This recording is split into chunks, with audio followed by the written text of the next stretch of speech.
Yeah, look, thank you everyone for coming.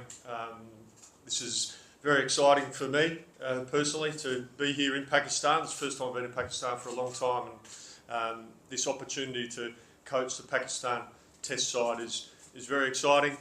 Very much looking forward to it. Mazrul Mohammed has been working with the Shaheens over the last little while at the camp, has done a wonderful job preparing those guys. So I'm really looking forward to meeting those guys soon and go on that trip back to Australia with that Pakistan A side. So very exciting. Looking forward to hearing any number of questions you guys have of me today. So yeah, fire away. Thank you, Jason. Shahid, first question. Jason, welcome to Pakistan. Thank you very much. What do you make of Pakistan's test team, especially following them in Australia last year where they were thrashed 3-0, and the exciting series coming up with Bangladesh, and especially England who are playing a new style of test cricket? Yeah, thanks for your question.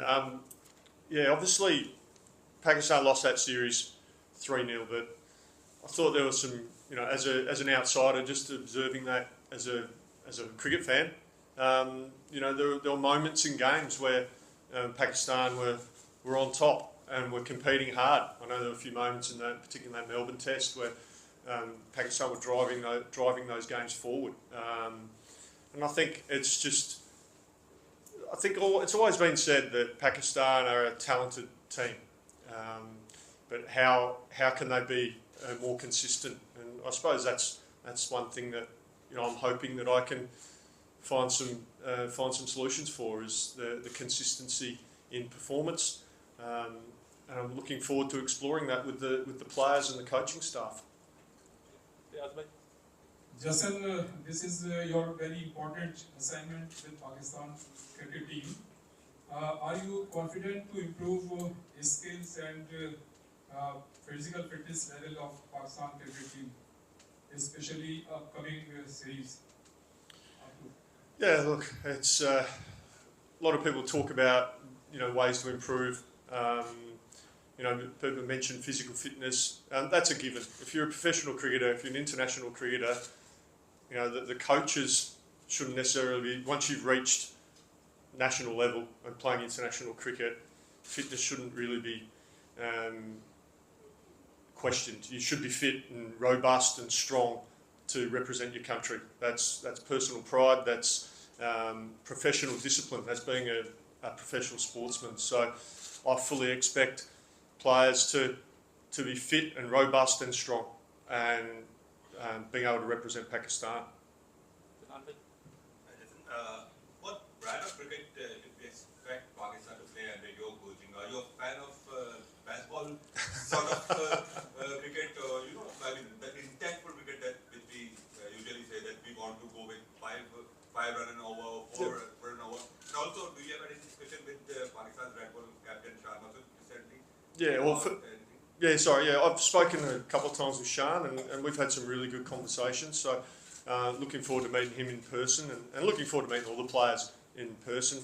You talk about brand of cricket. I want Pakistan to be authentic to Pakistan cricket and how we can go about that. So that'll be discussions that I'll have, obviously, with the captain, the coaching staff, and the players, because I think we're all on the journey together. So I want us to all have a say in how we're going to play, how we want to be seen by other teams, how we want to be seen by the public, what is the perception, and if there's any perceptions that aren't overly positive, what can we do to change them? So that'll be the discussions that we'll have. But as you mentioned, if you're talking about brand of cricket, I love positive play, but the question is, what does positive play look like? Sometimes positive play can be getting through a tough period of a test match when the opposition are bowling really good spells, or finding a way to minimise the damage when two batsmen in the opposition are playing well. Problem solving, for me, that's in the moment, on the field. For me, that's important part of how you go about playing test cricket. Yes, but on the left. Jason, in the past, Pakistan used to rely on talented youngsters instead of proven domestic performers. but they used to struggle in broad conditions like Australia. But this time around, they selected domestic performers and they did quite well in Australia. So what would be your preference, like selecting talented youngsters in the testing or proven domestic performers? Look, I think that's a conversation for the selectors to debate.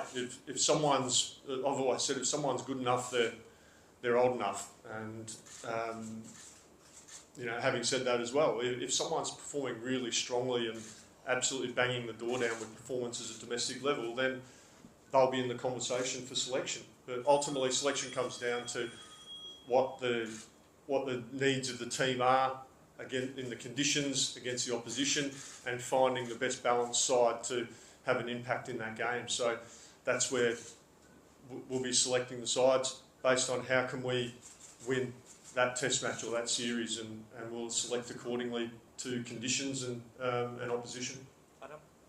This is the first time that Pakistan have gone for split coaching with separate coaches Yep. for red ball and white ball. So have you had any conversations with Gary Kirsten, or have you had any coordination with him over tactics or anything else? Yeah, look, I have spoken to Gaz, and we've had a couple of really good conversations. And a lot of it's revolving, I suppose, around, because the international schedule gets so busy, as well as players going and having opportunities to experience different leagues around the world. It's about managing those players as best we can, and particularly the guys who are playing multi-formats. So you've got the test and guys are playing test cricket, one-day cricket and T20 cricket. Gary and I have spoken about how can we best utilise those players so that they're at their very best for Pakistan in all the formats. So that will form a lot of the basis of our communication. But ultimately, from you mentioned tactical point of view, Test cricket's a little bit different to the one days at T20. That's Gary's role to look after the white ball sides, and I'll allow him to do that. If he wants to ask me a question or seek me out for anything, of course I'll share any advice. But ultimately, that's his role, and I respect that. And but you know, I'm really looking forward to working with him, because our job is to work together for the betterment of Pakistan cricket, and that's what we're both energised about. That's what we're excited about.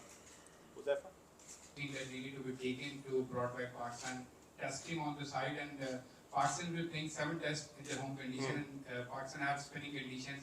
Abrar Ahmed, if you have worked on it, Abrar Ahmed is the one who looks to be in the playing 11. Who is the other spinner who do you think will gonna make it in the squad? Because later on, Oman was playing, is already 42. So is somebody youngster who's gonna take a chance, or do you have any 2 to 3 spinners do you think will gonna serve Pakistan team in their coming time? Oh, look, we've got any number of spin bowling options. As selectors, we'll sit down and have a look at all those options, and again, we'll look at conditions. We want, with the conditions in Pakistan, we want an even contest with bat and ball. And if we can have those surfaces there, that'll give us the best chance to play the best cricket we possibly can. So, yeah, as for individual selections, we'll sit down as a selection group and go through that. We've got, you know, some training camps, we've got some games, you know, which we're looking forward to. I'm looking forward to going on this tour with the Shaheens to Australia to have a look at some players that, you know, I'm not overly familiar with, just to see how they go in different conditions against different opposition. And then when it gets closer to the time, those Bangladesh test matches, we'll see what surfaces we're going to be playing on, and we'll pick our squads accordingly.